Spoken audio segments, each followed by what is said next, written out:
And people think you're who they see on television a lot of the times. But I don't know, it's different. I mean, it's all positive. I won't say it's not positive, but like I can't go to the grocery store, you know what I mean?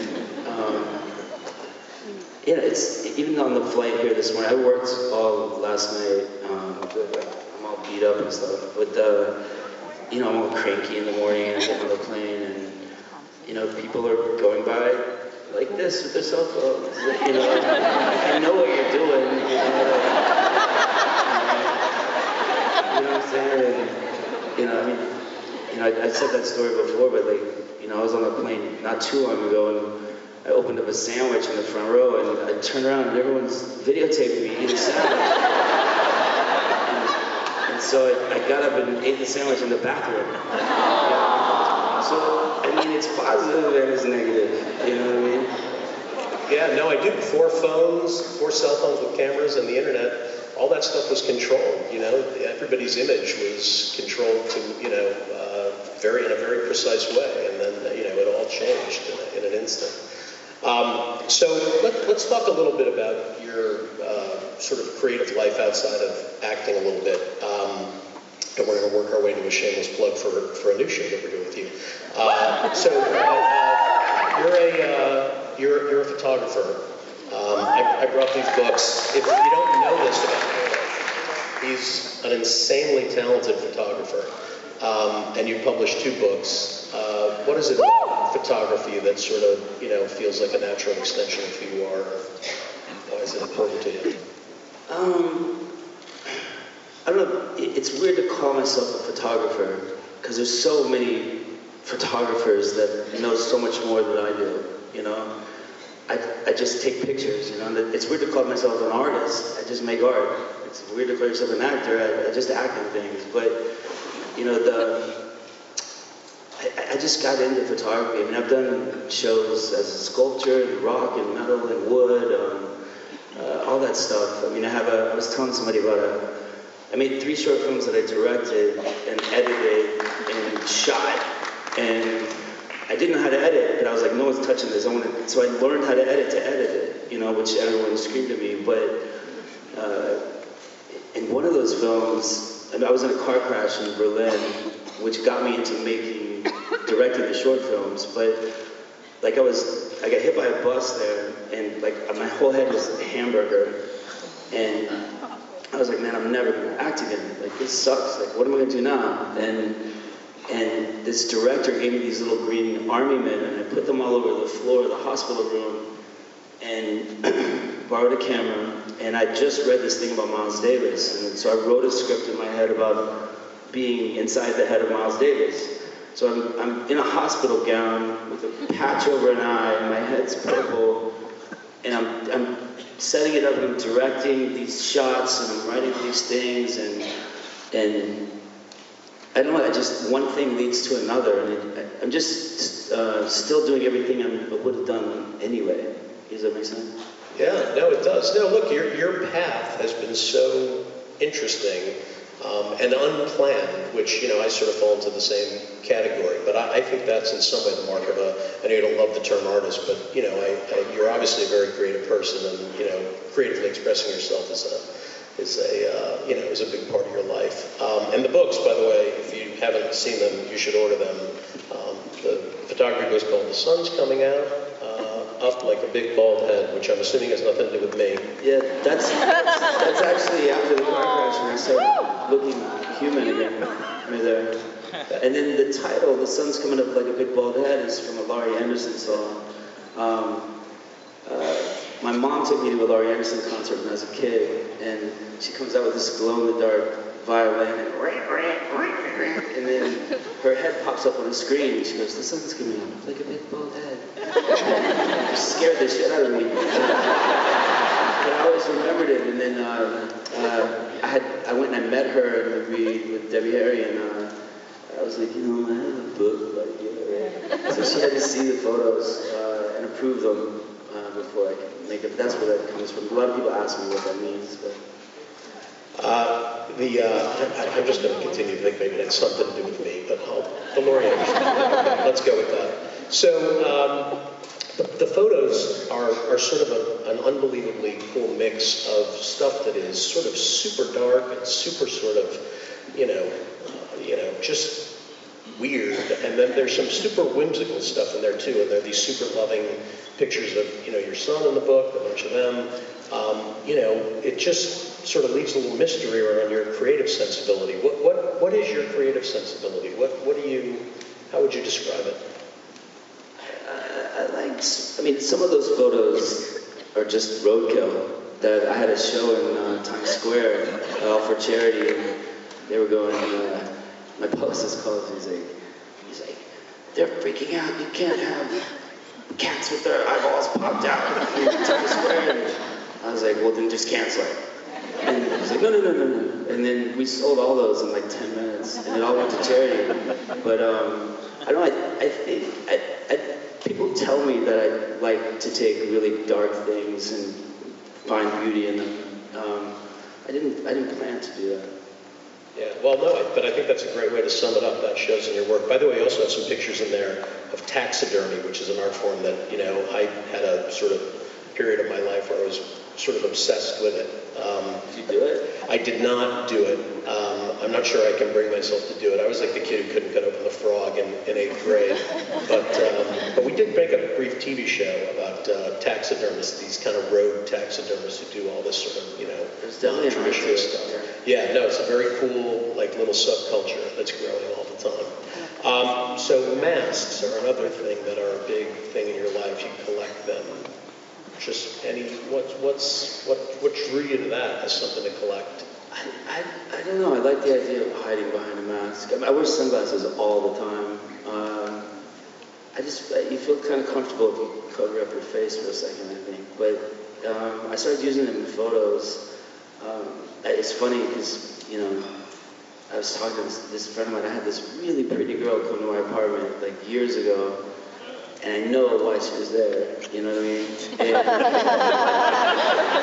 she's sitting on the sofa. Why was she there? She was sitting on the sofa, being all cute and stuff, and I was like, oh, I have an idea. And I went and I grabbed a pig mask, and I put it on top of her, and started taking pictures, and she ran out of my apartment. Is that how you get rid of stalkers? Yeah, not that I have that problem. That's good to know. So is there a kind of mask that you love, or do you just love, sort of the art form? And speaking of masks, were you a comic book kid? Did you love superheroes, and was that part of it? I like the Pink Panther. I wasn't really into superheroes. I was into imagining I was, a lion eagle running across the yard, but I wasn't really into comic books so much. Yeah, and obviously, let's edge now right up to the shameless plug #1 portion of this. You also have a big passion for motorcycles, right? So where did that start? I think there was an accident early on that was part of the story, right? Yeah. Another hospitalization. You seem to spend a lot of time in the hospital. Yeah, I had, there was this kid named Toon who had a YZ80, and we used to all take turns from it and, run from the cops and cut the engine and run that way, and just all play with that bike. But there was a hill like that, and I bet everyone I could ride a wheelie down this hill, and I flipped the bike up. Oh, wow, look at the ceiling. That's I flipped the bike up, it landed on my knee, and so he throws me in the back, runs me to one of their parents, I go get stitches, and I got everybody back to the hill with the stitches, and I did it again and flipped it and cut open the stitches again, and back to the same doctor.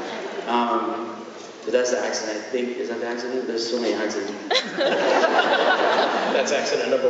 Yeah. Oh, I've had so many. Yeah. Now, but the thing that, back to the picture, you have a titanium eye socket, right? Yeah. That happened in Berlin, right? That was was it Michael Stipe involved in that in some way? Isn't it Michael Stipe's fault that you have a titanium? Time has passed enough where I could say, yeah. But, I went to the Berlin Film Festival to get an award, actually, and I never made it to the festival. But the first night I was there, he called and said, hey, we're playing tonight, come to the show. And I was like, all right, but I gotta go meet this director back at this hotel to talk about doing this movie, this Danish director. And the show ended, and I was like, all right, bye, I'm gonna go get a cab. And he said, no, take my driver. No, go ahead, take my driver. So I get in this car, and like maybe to that wall, just got nailed by 18 wheels, boom. And then went through the window, unconscious. I think my eyeball was a little popped out or something. And I wake up and there's this big German lady upside down. Like big German. And I have all those little squares of glass from windshield, like all in my pockets and all over me. And I start fighting her and she just grabs the gas and is like, shh. And I was like, and I was there for months. I had surgery after surgery. But the funny thing is that the director, her name's Ada, she had to go to Sweden and have knee surgeries, and I was like on morphine and all these weird things, and we were emailing weird things back and forth that didn't make sense, and she kept them all, and she made a movie about it, a short film called Meet Me in Berlin, that like won the Danish Film Festival. The whole thing is a movie now, which is extra weird. Yeah.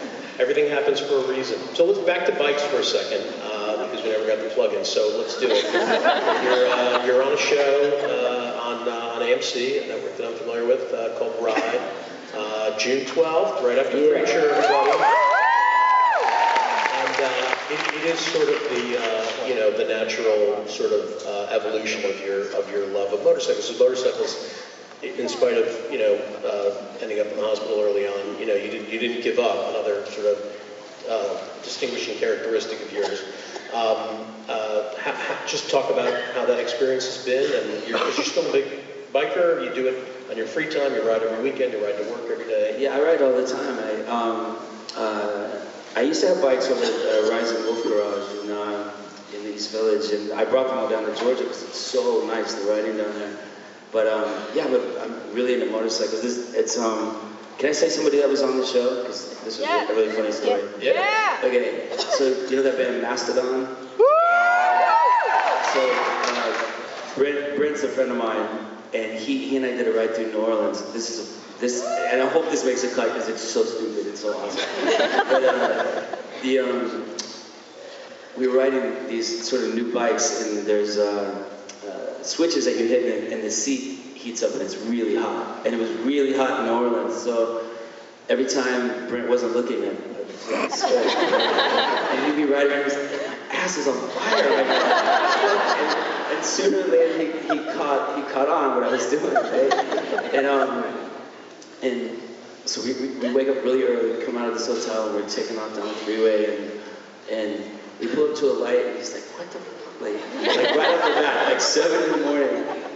And I'm starting to laugh, and he gets really pissed, and the light turns green, and I just leave him behind. Right? So we're waiting on the side of the freeway, and he comes in just pissed, like really hot, like, yeah, right?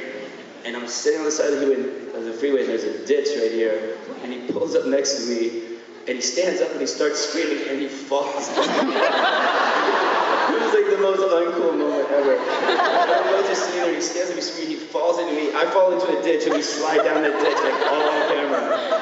It was so embarrassing, but awesome. I mean, that's one of the good things about that show is it's a lot of it's on the cuff. So you meet these super interesting people, and and it's kind of like how you would talk to like a therapist or a bartender after a while, because you're with each other so much. You think you know this guy, and then by the end of it, I got Brent in tears. It's such an interesting show, and it's so fun. I'm super excited. It was your idea, that show, by the way.